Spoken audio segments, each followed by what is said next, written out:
Assalamualaikum warahmatullahi ta'ala wabarakatuh. Kembali lagi kita di channel Ma'rifat. Tajuk pada hari ini ialah hadis mengenal diri difitnah, hadis dhaif dan hadis palsu.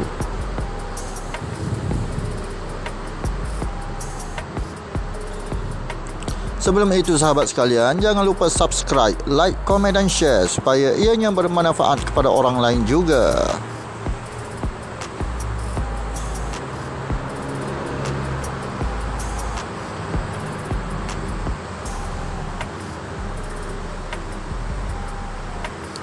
Saya doakan sahabat semua mendapat keampunan daripada Allah Subhanahu Wa Taala, mendapat rahmat serta petunjuk oleh Allah Subhanahu Wa Taala untuk mengenal Allah Subhanahu Wa Taala.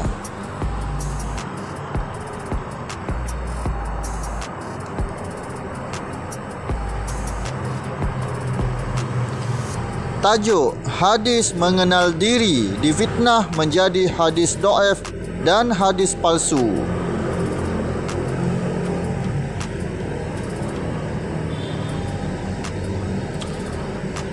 Dikatakan bahawa Nabi SAW bersabda, "Man arafa nafsahu faqad arafa rabbahu."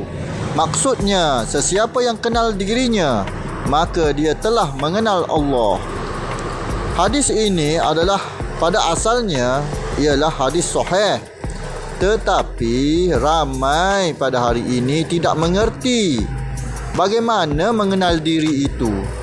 Ulama pun belum tentu faham kalau tidak menjalani alam kerohanian, kalau tidak menjalani jalan amalan, jalan beramal.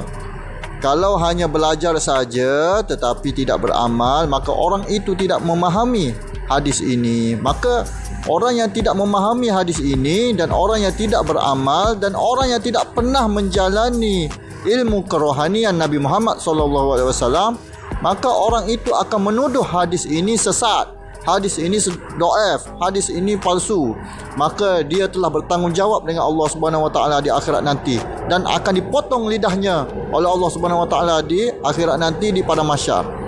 Hati-hati sahabat, hati-hati ahli hadis. Ahli hadis belum tentu dia faham hadis yang dihafal. Ahli hadis hanya menghafal hadis, tetapi dia tidak faham lagi hadis-hadis yang tahapnya tinggi, seperti man arafa nafsahu faqad arafa rabbahu. Ini hadis tahap tinggi. Ulama fiqh tidak faham bab hadis ini. Hanya ulama tasawuf hakikat makrifah saja yang memahami hadis ini kerana dia telah menjalani kerohanian Nabi Muhammad SAW. Hadis man arafa nafsahu faqad arafa rabbahu ini, sesiapa yang kenal dirinya maka dia telah mengenal Allah, ini adalah hadis untuk orang yang beramal, menjalani kerohanian Nabi Muhammad SAW. Sebelum untuk mengenal Allah Subhanahu Wa Taala, maka dia telah mengenal dirinya dulu. Perlu mengenal diri, wajib mengenal diri. Kalau tidak mengenal diri, bagaimana untuk menyatakan zat Allah Subhanahu Wa Taala? Itulah wajib kita mengenal diri. Dan di dalam Quran juga, ini di dalam Quran ada yang bersangkut paut dengan hadis tadi. Firman Allah Subhanahu Wa Taala, "Wa fi anfusikum afala tubsirun." Diulang, "Wa fi anfusikum afala tubsirun." Maksudnya, dan juga pada diri kamu sendiri, maka mengapa kamu tidak mahu melihat serta memikirkannya? Dalil-dalil dan bukti itu. Surah Al-Zariyat ayat 21. Ini dalam Al-Quran berkaitan mengenal diri juga. Dan juga pada diri kamu sendiri, mengapa kamu tidak mahu melihat serta memikirkannya? Iaitu perlu kaji pada diri kita untuk mengenal Allah Subhanahu Wa Taala. Kalau kita tidak kaji diri kita, bagaimana untuk kenal Allah Subhanahu Wa Taala? Kerana Allah itu zat. Zat perlu kenyataan, perlu nyata. Untuk menyata, kita perlu kenal diri kita dahulu. Di mana Tuhan? Bukan diri kita itu Tuhan, tetapi zat Allah meliputi diri tersebut, meliputi roh kita tersebut. Kenallah diri, maka kenallah Allah. Maka kenal Allah juga ada tahap-tahapnya, iaitu perlu mengenal diri tersebut. Mengenal diri ini adalah untuk menyatakan keberadaan Allah Subhanahu Wa Taala. Seperti Kaabah di Mekah, maka kita tidak tahu Tuhan duduk di mana, maka diwujudkan Kaabah di Mekah. Nabi Muhammad membuat syariat wujudkan Kaabah di Mekah untuk mencari zat Allah SWT. Di mana zat Allah? Meliputi Kaabah tersebut. Begitu juga diri kita. Di mana Allah? Meliputi roh kita tersebut, meliputi diri kita tersebut. Itulah wa fi anfusikum afala tubsirun. Dan juga pada diri kamu sendiri, maka mengapa kamu tidak mahu melihat serta memikirkan dalil-dalil tersebut. Begitulah sahabat sekalian, perlu faham erti ayat Quran ini dan erti hadis tersebut supaya kita tidak terbawa-bawa fitnah. Dan kalau kita tidak memahaminya, lebih baik diam. Ulama belum tentu belajar, ulama belum tentu beramal, dan ulama-ulama penghafaz hadis yang mengatakan hadis ini dhaif dan hadis ini palsu, maka dia telah bertanggungjawab dengan Allah Subhanahu Wa Taala di akhirat kelak dan akan dipotong lidahnya di akhirat kelak. Berhati-hati sahabat sekalian. Berapa ramai kalau wali-wali Allah cerita bab ilmu makrifat, berapa ramai orang alim ulama merangkak-rangkak di padang mahsyar kerana ilmunya itu dia memfitnah seperti ahli-ahli kitab pada zaman dahulu. Benda yang betul dia kata salah. Jadi seperti ahli kitab pada zaman dahulu. Biasanya ulama-ulama itu adalah ulama fiqh, ulama syariat. Ini kerana dia tidak faham. Dia tidak faham bab kerohanian Nabi Muhammad SAW. Sebab itu dia menuduh hadis ini palsu, hadis ini dhaif. Pada dulu dia tuduh hadis ini dhaif. Pada zaman sekarang dia tuduh hadis ini palsu kerana dia tidak memahaminya, tidak faham.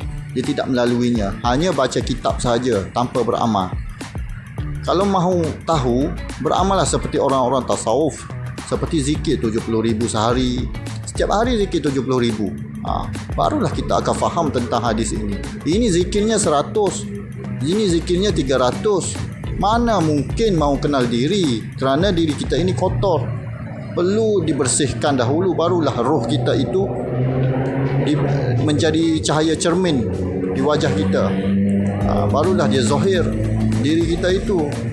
Kalau bersih di dalam, ini kotor, macam mana mau bersih? Walaupun ilmu tinggi tapi hati kotor, buat apa? Akan bertanggungjawab dengan Allah Subhanahu Wa Taala. Orang alim itu lebih banyak masuk neraka daripada orang yang jahil. Orang yang jahil dia tidak menanggung apa-apa. Tapi kalau orang yang alim, dia menanggung di sisi Allah Subhanahu Wa Taala. Dia menanggung ilmu Allah. Adakah dia menuduh ilmu Allah itu sesat? Ilmu Allah ini, padahal ilmu Allah itu betul, tapi dia menuduh ilmu Allah itu sesat, maka dia kena ke Allah Subhanahu Wa Taala. Kerana dia tidak mempelajari habis. Dia hanya belajar ilmu fiqh semata-mata. Menjadi ulama fiqh tetapi ingin membahaskan tentang tasawuf, mana boleh? Kita kena, kalau nak membahaskan tentang tasawuf, kita perlu belajarlah tasawuf. Barulah betul. Sampai di sini sahaja sahabat. Semoga ianya bermanfaat kepada orang lain. Janganlah kita memfitnah hadis Rasulullah SAW kalau kita tidak mengetahuinya. Kalau kita tidak mengalami kerohanian Nabi Muhammad, janganlah kita memfitnah. Janganlah kita memfitnah kalau kita hanya belajar tapi tidak beramal. Semoga ianya bermanfaat kepada sahabat semua. Wassalam. Assalamualaikum.